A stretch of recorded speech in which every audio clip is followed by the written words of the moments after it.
The Portuguese knotted stem stitch used in hand embroidery creates a knotted stem stitch line that's a little bit scalloped on one side. It's a very pretty stitch.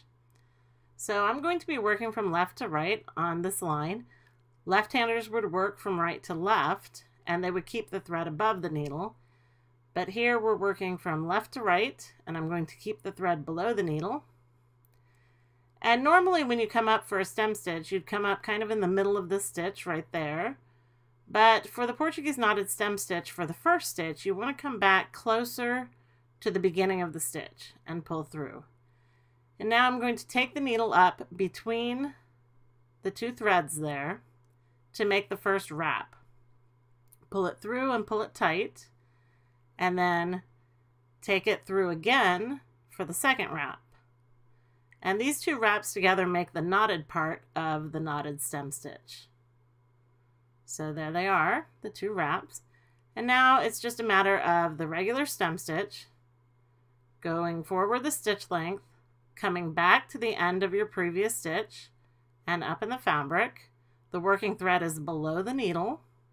Pull through, and then where you see these two stitches overlap right here, that's where we're going to pass under to make the wraps.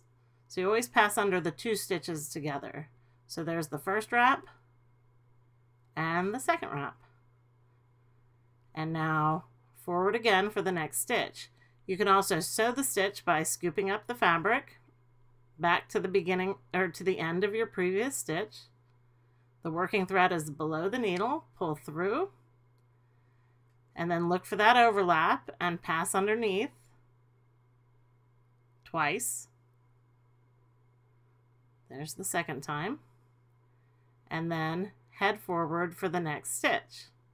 Remember that the working thread goes below the needle.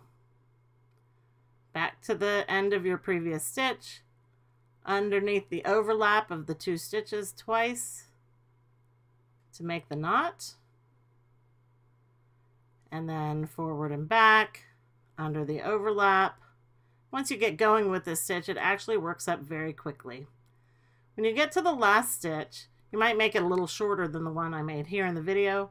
You're going to wrap it once, and then on the second wrap around, you're going to sink the thread to the back. And that is how you end the Portuguese knotted stem stitch. So pull it through, and there you have it. For more tips and techniques on hand embroidery, stop by and visit me at Needle and Thread.